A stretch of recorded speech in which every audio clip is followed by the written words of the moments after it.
Hola a todos, soy el Pastor Rubio de la Iglesia Real Life en español. Estamos contentos esta tarde de dar inicio a esta serie de 3 mensajes sobre la carta del apóstol Pablo a Filemón.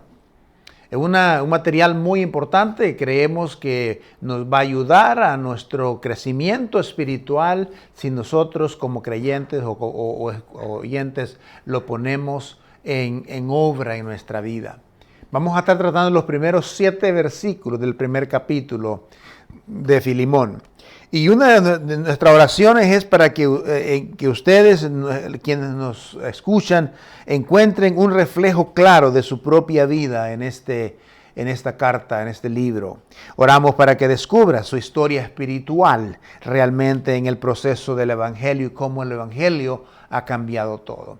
Y oramos también para que esta serie de mensajes pueda de alguna forma u otra conectarlo a usted con su historia y que su historia se conecte con otros allá afuera. Es muy importante esto y por eso esta serie le vamos a llamar Esto lo cambia todo, de acuerdo al libro de Filemón. Así que en esta tarde, yo sé que muchos de nosotros, a veces los seres humanos, no queremos cambios, no nos gustan los cambios, porque los cambios normalmente atraen o tienen que ver con ajustes y a veces no nos gustan los cambios. Pero el glorioso evangelio y los cambios que trae a nuestra vida deben de ser no solamente emocionantes, alentadores, y sirve siempre como un recordatorio ferviente de lo que Dios ha hecho y está haciendo en nuestra vida. Dios sigue transformando vidas, Dios sigue cambiando vidas y el Evangelio es ese. Cristo mismo es el Evangelio, es las buenas nuevas, es las noticias que transforman y cambian la vida de los seres humanos. El libro de Filemón, según los historiadores, fue escrito más o menos ahí entre los años 57 al 62 después de Cristo.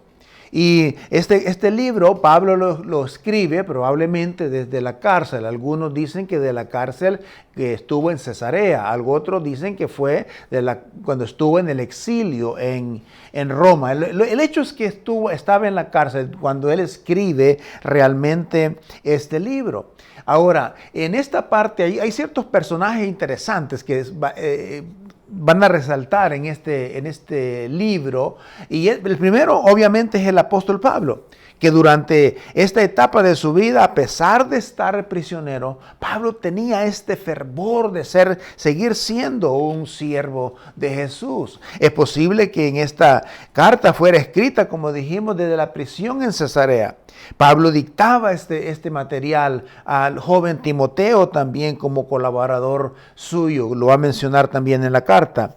Pablo había dedicado años y años al servicio del Señor, ganando almas por aquí y por allá, como un misionero. Algunos consideran que duró entre unos 30 a 40 años el ministerio del apóstol Pablo, un hombre totalmente dedicado, lo cual es un ejemplo realmente para nosotros. En este contexto de su prisión es cuando él se encuentra con este hombre llamado Onésimo, que es la causa principal de este escrito. Y no sabemos cómo lo conoció. Probablemente Onésimo cayó en la cárcel y allí fue donde él lo conoció. Pablo era alguien que había decidido obviamente vivir una vida y en una actitud de servicio, lo cual también para nosotros debería ser una forma extraordinaria, maravillosa de imitar tal cosa. Él eligió, por ejemplo, renunciar quizás a la comodidad de un matrimonio y una familia, y la Biblia dice que él se dedicó, algunos consideran que era casado porque era parte de los fariseos, pero del Sanedrín, pero no estamos seguros de eso. El hecho es que este hombre decidió dedicar su vida al celibato para predicar y llevar el evangelio, haciendo discípulos y predicando el evangelio por todas partes. Decidió alejarse obviamente de la vida ostentosa que llevaba como ciudadano romano, etcétera, etcétera. Y todos los deseos mundanos los dejó a un lado para dedicarse, obviamente, al trabajo del Señor. Era un hombre de sentimientos y afectos sinceros, tanto emocional como espiritual. Y podríamos decir muchas cosas del apóstol Pablo. Una de esas sería que al leer sus escritos en la palabra, percibimos su regocijo. Este es importante. Y el regocijo de él estaba más en el hecho de cuando él sabía de que algunos de sus discípulos o personas en las que él había invertido tiempo, estaban sirviendo, llevando el evangelio también a otras naciones. Esto era lo que a él le causaba un gozo especial. Entonces, y también en este libro vemos otras personas personajes como Apia. Apia, él la llama nuestra hermana. La tradición eclesiástica del siglo IV indicaba de que ella era la esposa de Filimón. Y también hay otro personaje como el Arquipo. Algunos consideran que Arquipo, probablemente un joven, este muchacho era hijo de Filimón y de Apia. Entonces, estos personajes son resaltantes ahí, aunque entendemos que la familia de Apia sufrieron el martirio durante el reinado de Nerón. Entonces, ¿por qué? Porque todos ellos estaban envueltos en el trabajo del Señor, y en esos años el trabajar para el Señor realmente significaba la muerte, en muchos casos literalmente. Tenemos también a otro hombre que se llama Epafras. Epafras es mencionado al final del libro, pero también creemos que Epafras fue el misionero que estuvo con Pablo por elección propia en el exilio. Y también sabemos, ¿verdad?, en el presidio, en la cárcel domiciliaria que estuvo Pablo, también sabemos que Epafras fue el que fundó la iglesia de Colosas, ¿verdad? Entonces era un hombre especial, especialmente un gran amigo del apóstol Pablo. Luego tenemos a Onésimo, que viene siendo el personaje central de esta historia. Y Onésimo realmente lo que es un esclavo fugitivo que fue a parar directamente a los brazos del Señor. Él llegó probablemente con el apóstol Pablo, le presentó el evangelio y Onésimo se convirtió al Señor. No sabemos cómo conoció, pero lo conoció, como dijimos, probablemente en la cárcel. Onésimo, ya fuera por iniciativa propia o por recomendación de Pablo, Onésimo decide regresar a la casa de Filimón, para someterse a Filimón. Porque Filimón venía siendo el dueño de él, de Onésimo. Y luego obviamente tenemos a Filimón, que viene siendo el personaje al cual Pablo le va a escribir. Y Filimón sabemos que era un hombre, era dueño de esclavos, probablemente un hombre acaudalado, un hombre de dinero. Aparentemente la iglesia se reunía en su casa de él. Era un hombre que se había dedicado, se convirtió probablemente bajo el ministerio del apóstol Pablo, y ahora él es parte el trabajar en esa causa de Cristo. Y Pablo y él y su familia de Filimón tienen una relación bastante estrecha, como lo vamos a ver en los pasajes a leer. Y esto es lo que dice el pasaje al escrito. Dice, comenzando el versículo 1 del capítulo 1, dice: Pablo, prisionero de Jesús, y Timoteo, nuestro hermano, a Filimón, nuestro amado colaborador. Esas frases son importantes. Nuestro amado colaborador. Y a Apia, nuestra hermana, y a Arquipo, nuestro compañero de milicia, a la iglesia que se reúne en su casa. Y involucra también a la iglesia. Dice: y gracia y paz a vosotros de parte de Dios nuestro Padre y Señor Jesucristo. Doy gracias a mi Dios siempre que me acuerdo de ti en mis oraciones, porque oigo hablar de tu amor y de que la fe que tienes hacia el Señor Jesús y para con todos los santos. Y oro para que la participación de tu fe sea eficaz en el conocimiento pleno de todo el bien que hay en nosotros por causa de Jesús, de Cristo. Cuando he sentido gran alegría y consuelo por tu amor, hermano mío, porque los corazones de los santos han sido reconfortados por medio de ti. Esa es la introducción que Pablo le da dirigiéndose obviamente a Filemón. Pero ¿qué podemos entonces nosotros extraer de estos primeros versículos? Primer aspecto que podemos extraer de y ayuda de estos versículos es el hecho de saber de que el Evangelio acredita una fe común. El Evangelio, Cristo, trae una fe en común para cada uno de nosotros. El versículo 3 dice, ¿verdad? Hablando de mi prisionero en Jesucristo, Timoteo, dice, nuestro colaborador amado. Estos hombres, tanto Pablo, Timoteo, Onésimo, en este caso, la familia de Filemón en sí también, la fe de ellos estaba fundada en Jesucristo, y eso los hace tener una fe en común, un propósito en común, una agenda en común, pero también tenían una causa en común. Y pudiéramos mencionar muchas cosas sobre eso, pero también Pablo escribía a Filemón más que como un colaborador, él escribía como un gran amigo. Un gran amigo, no para exigirle obediencia y que hiciera algo por Onésimo, sino le escribía más bien como un amigo que promovía la obediencia. Y eso es extremadamente grande.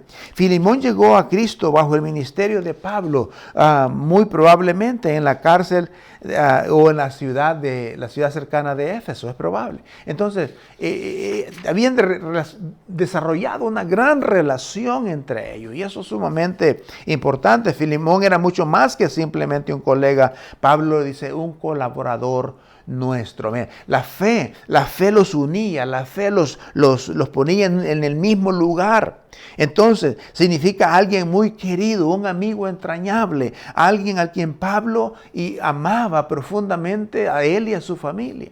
Y esto es parte de lo que es importante por eso, y también habla acerca de la iglesia, dice que se reúne en su casa.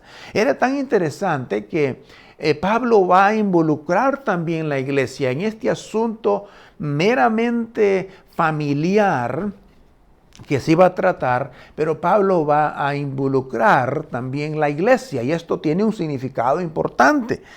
Es probable que Filemón reconociera el derecho de la iglesia a interesarse por los asuntos del hogar.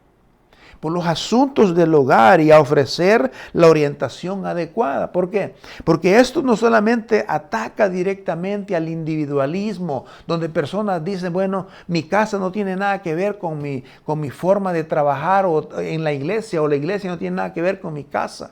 En el caso de él, está totalmente relacionado, y todo lo que sucede en la casa, bueno o malo, va a repercutir dentro de la iglesia. La iglesia también va a ser afectada, y en este caso había que cuidar también el testimonio mismo de la iglesia junto con su líder, en este caso Filemón. Entonces, imagínense si nosotros pudiéramos considerar por lo menos la idea de cómo afecta personalmente nuestra actitud, nuestra forma de dirigir mi vida, la forma de tratar a los demás, cómo afecta también la iglesia, cómo afecta tu relación en la casa, cómo afecta a la iglesia. Todo esto está relacionado, porque usted no deja de ser cristiano, seguidor de Cristo, solamente porque usted vive en su casa y lo que hace lo hace en la iglesia.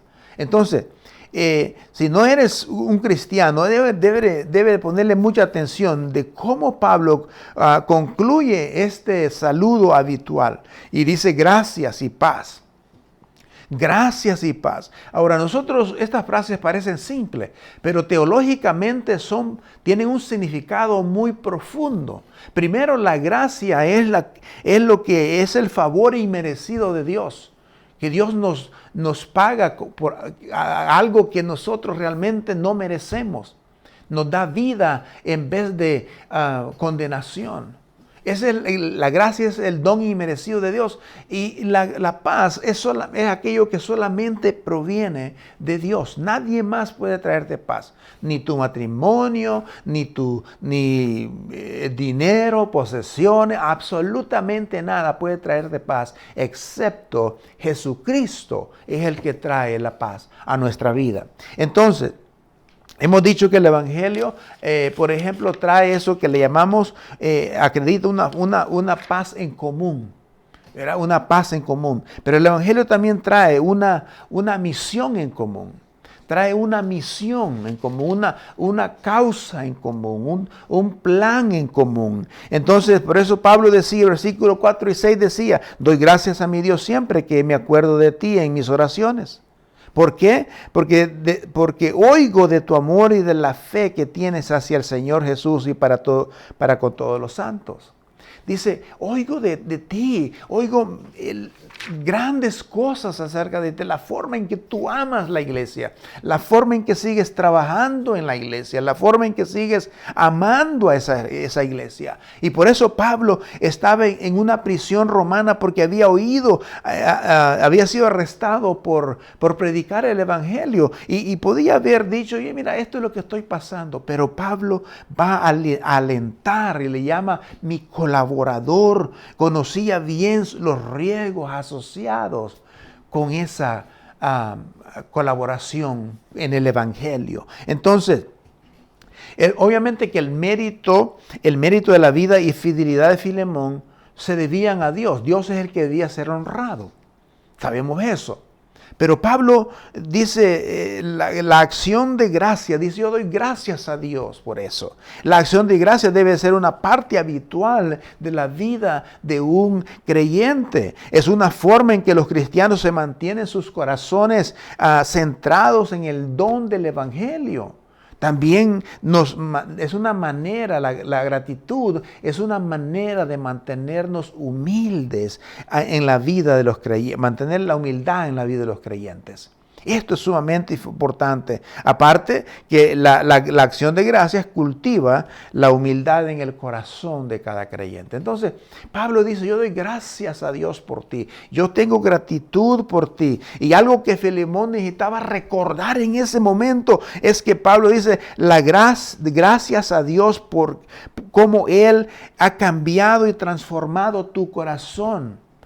Filemón tenía que recordar esa parte en su vida de que lo que él estaba haciendo, bueno, amando a los hermanos, amando la obra, sirviendo al Señor, el cambio tan extraordinario que Dios que había en su vida, era una obra de Dios, no de él mismo. Y Filemón tenía que recordar eso porque Onésimo va a entrar en la escena y Onésimo también es un hijo de Dios. Es un hijo que también, un hijo de Dios que Dios transformó la vida de él y ha cambiado la vida de él. Entonces Filemón tenía que saber que tanto el Dios que había hecho ese cambio en él, había hecho cambio también en Onésimo, su esclavo que se había escapado. Cuando Pablo oraba, daba gracias a Dios por la vida de Filemón, debido al amor que éste profesaba a los santos y a su firme fe en el Señor Jesucristo.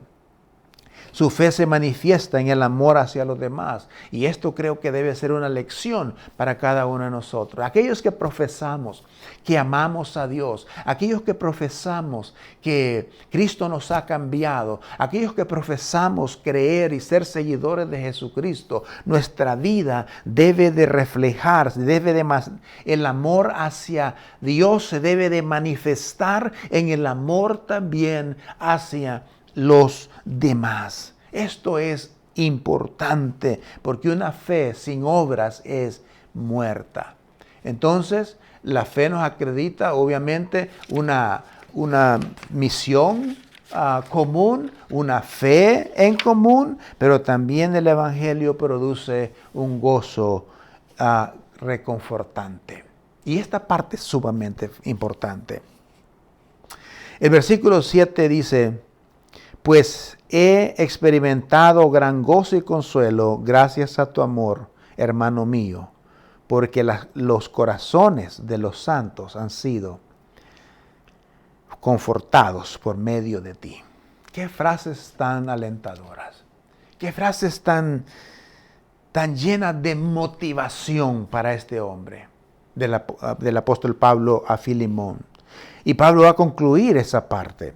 Ahora, ¿por qué eso es importante? Pablo sentía un consuelo extraordinario y un gozo debido a que Filimón, no porque Filimón le amara a él, o porque él amara a Filimón. Vea en qué se gozaba el apóstol.